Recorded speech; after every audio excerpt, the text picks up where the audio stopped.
Le son c'est tout à fait, c'est notre environnement permanent. Le son il commence avec le silence, comme la musique. Le silence, c'est aussi un luxe, comme le son bien maîtrisé. Enfin,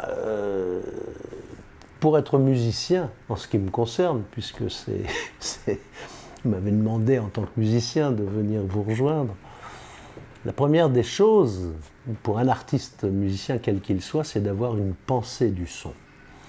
Une anticipation qui lui permettra, parce qu'il l'aura entendu in petto, avant de jouer, l'expression musicale qu'il voudra transmettre. Donc ça a l'air facile de parler de ça. C'est comme de parler d'un parfum. C'est pas très commode, il faut le humer. Et la musique, il faut l'éprouver. Le son, je vous disais, c'est d'abord une pensée, et puis c'est l'écoute. On est environné de nuisances sonores, et parfois de merveilles sonores.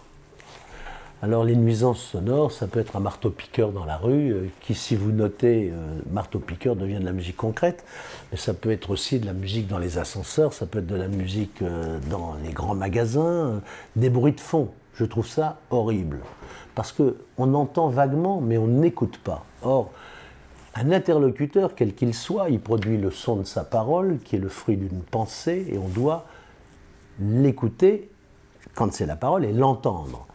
Alors, une musique dans un restaurant, vous êtes avec un ami, une femme, des amis. En ce qui me concerne, ce qui surprend souvent les restaurateurs, mais je les supplie ou de baisser ou d'arrêter la musique, parce que vous dites « Ah tiens, fa majeur, ah tiens, la modulation, ah tiens, le rythme, ça pourrait être un peu plus vivant ».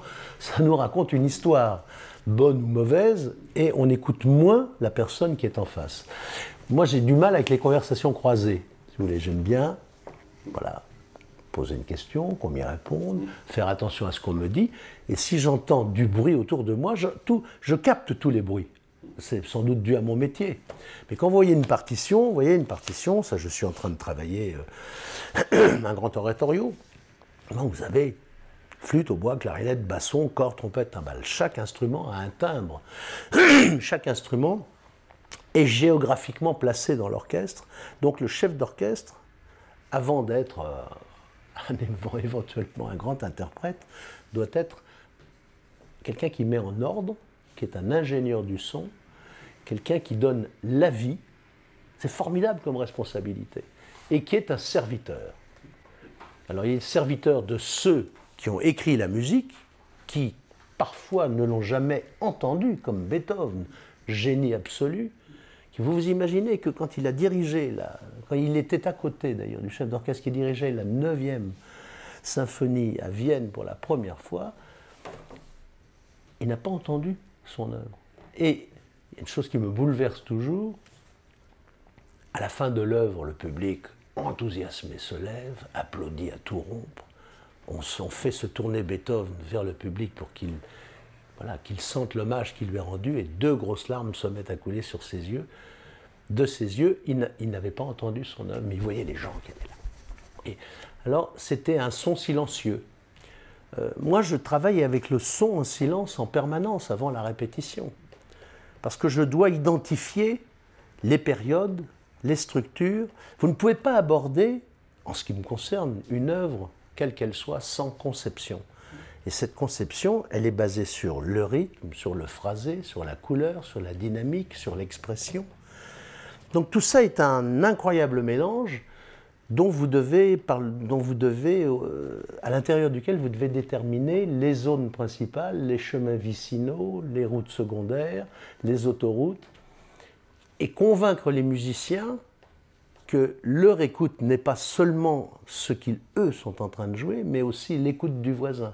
Donc tout ça est une alchimie magnifique, mais qui en effet peut parvenir à un univers sonore qui, la musique s'adresse à l'imaginaire, mais qui peut, tel Aladdin sur son tapis volant, nous faire parvenir au nirvana.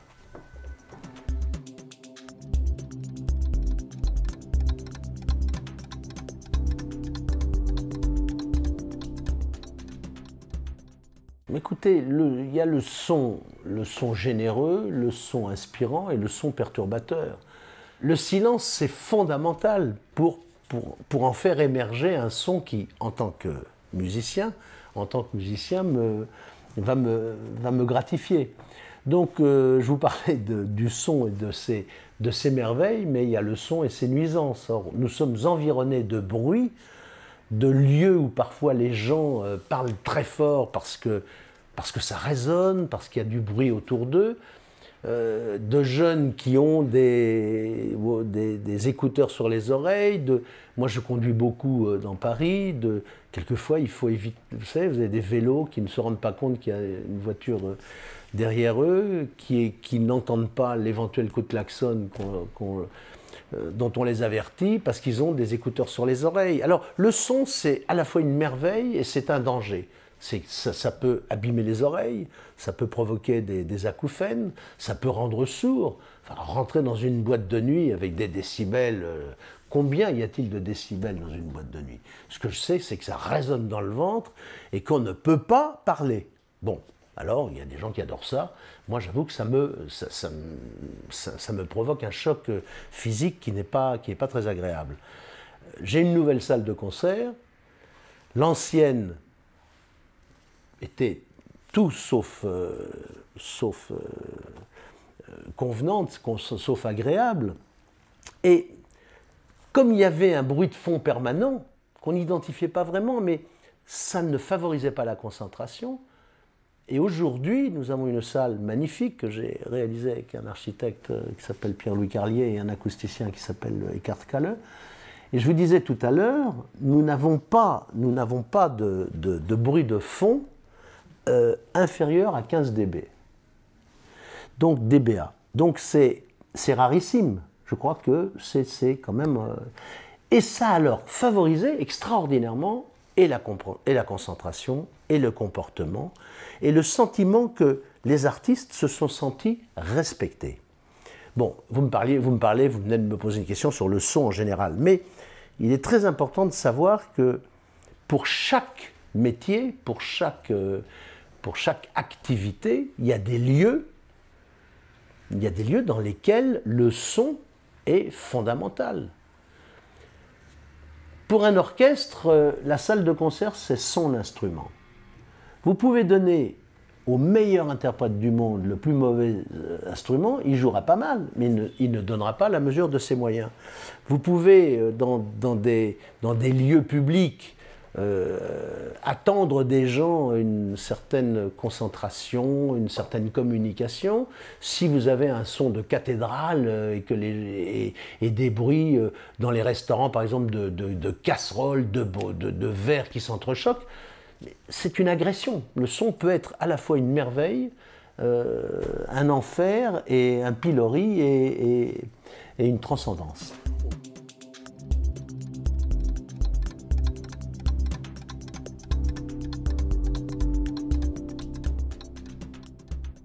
Je crois, quelle que soit l'éducation, je crois qu'il faut se préoccuper avant tout du désir que l'on va susciter.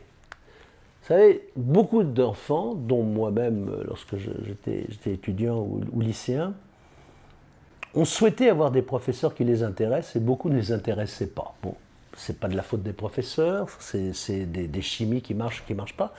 Mais quand on a 2 ou 3 professeurs qui vous ont enthousiasmé, moi je me souviens, professeur de lettres, professeur de philo, professeur d'anglais, tout d'un coup, il y a des gens qui vous transmettent la vie. Or, le son, c'est aussi la traduction de la vie, et particulièrement la musique. Donc je crois qu'il faut être préoccupé par le désir que l'on doit éveiller, et ensuite, au niveau de l'éducation, permettre d'abord l'explosion de joie que peut provoquer ce désir. Bon, je vous cite un exemple. Il m'arrive très souvent, depuis des années, d'accueillir des enfants des écoles, et souvent d'écoles difficiles d'ailleurs, aux côtés de mes musiciens pendant que nous répétons. Qu'est-ce qui se passe? Souvent, les enfants à l'école, ça les empoisonne, tu recommenceras jusqu'à ce que ce soit bien. Là. Je veux dire, on cultive l'erreur à repérer, etc. Mais qu'est-ce que nous faisons, nous, quand nous répétons, les artistes? Eh bien, on recommence jusqu'à ce que ce soit bien. Donc il y a une relation extraordinaire de compréhension qui s'installe avec la pédagogie de l'erreur, ce que j'appelle la pédagogie de l'erreur, que se mettent tout d'un coup à comprendre les enfants, qui se disent « Ah, c'est beau ce qu'ils font ces musiciens, mais ça doit être encore plus beau à chaque fois ». Et quand ils retournent à l'école, quand ils ont fait une rature, ils se disent « Mais oui, ben, les adultes aussi recommencent jusqu'à ce que ce soit bien ». Donc en résumé, pour répondre d'une façon un peu plus brève à votre question, je crois qu'il faut susciter des désirs, les créer, et ensuite, au lieu d'enseigner d'abord l'aspect didactique et théorique, enseigner d'abord l'envie absolue de parvenir à cette réalisation du désir qui impose naturellement une technique, en ce qui concerne la musique, le solfège, une discipline, une rigueur, mais cette rigueur, pour l'accomplissement du désir, devient volupté.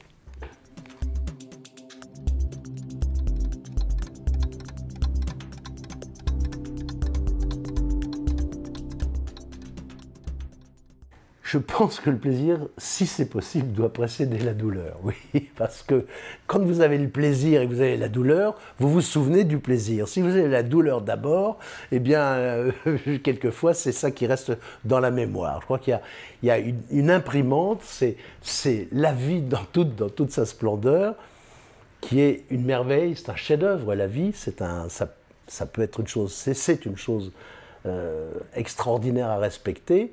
Mais il y a des épreuves dans la vie et il faut essayer, dans toute la mesure du possible, d'en dégager l'essentiel qui vous donne envie de continuer.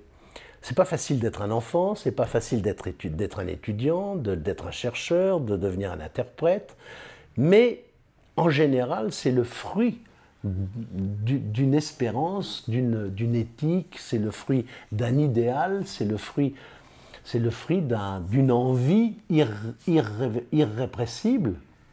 Moi, c'était en tout cas ce qui m'a saisi quand j'ai voulu faire de la musique, que j'ai vu ces démiurges qui déchaînaient des tonnerres ou qui calmaient des tempêtes. Et quand j'ai commencé à toucher le son, à produire le son, je me suis rendu compte que l'univers tout d'un coup se remplissait d'une dimension différente. L'univers sonore que je créais me procurait une véritable jouissance. Je veux dire, et alors ensuite j'ai travaillé, bien sûr, et quand on travaille, bien, bon, on bâtit, on remet sur son ouvrage en permanence ce qu'il est nécessaire de peaufiner, mais, je vous dis, désir et travail.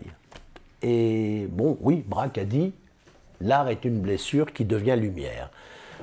Ben, il faut d'abord se dire « je vais avoir du plaisir », ensuite on souffre certainement un peu ou beaucoup, mais pour parvenir au sommet de la montagne, qui est d'ailleurs, comme le mythe de Sisyphe l'indique, la nécessité en permanence de remonter le rocher une fois qu'on l'a monté sur la montagne et qui redescend.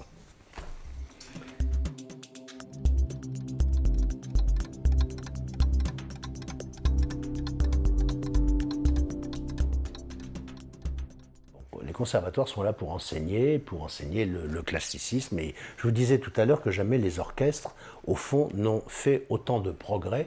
Donc ça prouve que l'enseignement n'est pas si mauvais. Simplement, je crois qu'il faut encore plus susciter la curiosité, et en tout cas pour convaincre les gens de la nécessité du partage de l'émotion musicale ou sonore, ben, ceux qui ne viennent pas vers vous, comme Lagardère, il faut aller vers eux. C'est ce que je me suis efforcé de faire pendant ces 35 dernières années, où le but n'est pas d'aller faire des concerts dans des stades, dans des usines ou dans des lieux improbables, mais en effet d'aller rejoindre des publics qui sont dans ces lieux-là pour les convaincre de venir dans les lieux où ils seront encore plus heureux d'entendre la musique. Et ça marche. Vous savez, premier concert de l'Orchestre national de Lille, 57 musiciens cassés, 51 auditeurs. Aujourd'hui, nous avons 200 000 auditeurs à peu près dans la région. Nous avons visité, comme je vous l'ai dit, 32 pays, 4 continents. Nous avons plus des milliers d'abonnés. Mais Ça se travaille en permanence, il faut inventer en permanence une idée du son qui soit différente à chaque fois, que ce soit une sonate, que ce soit des petites formations, que ce soit des mélanges, des crossovers, des extraits d'œuvres classiques que l'on confronte à éventuellement des styles de musique différents, mais essayer, sans jamais renoncer à son identité, de créer des passerelles qui permettent à ceux qui doutent de la nécessité artistique ou musicale en ce qui nous concerne, eh bien de revenir sur leur prévention.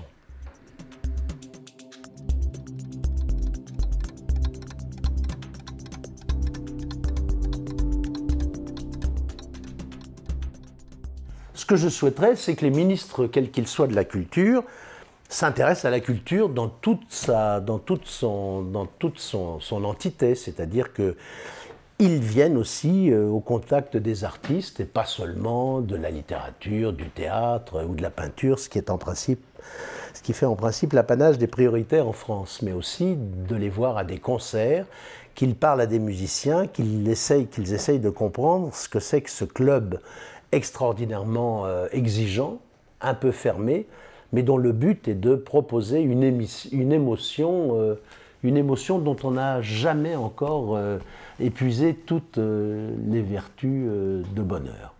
Qu'ils viennent eux-mêmes se rendre compte de tout ce qui fonctionne et de tout ce qui pourrait aller mieux. Si vous voulez, je vais vous citer un exemple qui m'a beaucoup interpellé. Pierre Mauroy, avec lequel j'ai jeté les bases de l'Orchestre national de Lille, que j'ai fondé avec le Conseil régional du Nord-Pas-de-Calais et les divers présidents qui ont succédé à Pierre Mauroy. Mais grand choc pétrolier en 1975. En général, on cherche des crédits partout et les bruits qui coûtent cher, c'est ceux-là que l'on s'efforce en tout cas de diminuer ou d'éradiquer. Pierre Mauroy, deuxième choc pétrolier, période de crise. Il décide, on en parle, mais il comprend et il décide de donner priorité à éducation, formation, culture. Moi, j'ai appartenu pendant un certain nombre d'années au Conseil économique et social régional et j'ai réussi à faire introduire le mot culture dans les écritures, qui n'existait pas avant. Or, plus que jamais dans une période aussi déchirée, difficile, de crise que celle que nous vivons actuellement, j'ai vécu des fermetures d'usines, j'ai fait des concerts de solidarité pour Usinor Denain, pour des gens vraiment désespérés par la perte de leur travail. Dans les années, je vous dis, dans les années 80, dans les années 80, 90, et ça continue malheureusement. Je veux faire des concerts dans des lieux de souffrance, faire des concerts, mais sans qu'il y ait cette confusion extraordinairement fréquente en France, où on ne permet pas à quelqu'un que l'on a mis dans une sorte de tiroir d'en sortir. C'est-à-dire que moi, ma vision de la vie culturelle, c'est une action générale qui doit proposer le meilleur, c'est-à-dire ce qui peut être respecté dans le monde entier. Et avec mon orchestre, nous avons visité 32 pays dans les places les plus illustres du monde. Mais aussi, j'offre tous les ans 2 ou 3 concerts en prison, des concerts dans des entreprises, je l'ai beaucoup fait, pour offrir le meilleur du plus favorisé au plus démuni. Et je crois que chacun est sensible, dans sa dignité, à l'hommage qui lui est rendu par la qualité qu'on lui propose. Or, nous vivons une époque déchirée, et je pense que, plus que jamais, c'est la culture qui permet d'être, je veux dire, un facteur de rassemblement, qui permet à des gens de toutes conditions d'être absolument à égal devant l'émotion. Du plus favorisé au plus démuni, c'est comme devant la mort. L'émotion, chacun peut recevoir miraculeusement cette lumière, comme saint Paul frappé sur le chemin de Damas par la foi. Je pense que ce sont sans doute des petites gouttes d'espérance dans des océans de détresse parfois, mais personne ne sort indemne d'un concert, surtout ceux qui se disent, alors qu'on les a convaincus d'essayer, « Oh, ça n'est pas pour nous ». Mais je vous disais tout à l'heure, moi je suis un peu triste parce que j'entends sans arrêt maintenant parler de musique. Moi j'ai fait toutes les musiques. J'ai participé à toutes les musiques. J'ai enregistré tous les disques de Jacques Brel, de Charles Aznavour, merveilleux artistes, de Brassens, d'Edith Piaf, pour ne citer que ceux-là, de Sheila, de Sylvie Vartan. Et en même temps, j'étais chez Pierre Boulez, qui a été un de mes maîtres. Pierre Dervaux en a été un autre. J'ai été timbalier solo d'une grande association symphonique, les Concerts Colonnes. J'ai été à l'Opéra Comique. J'ai participé à la création de 2 orchestres, l'Orchestre Philharmonique des Pays de la Loire et l'Orchestre National de Lille. Et jamais je n'ai rencontré de gens qui restent insensibles à la musique, mais par contre, il y en a beaucoup qu'il faut convaincre, il faut aller vers eux. L'émotion, ça se transmet.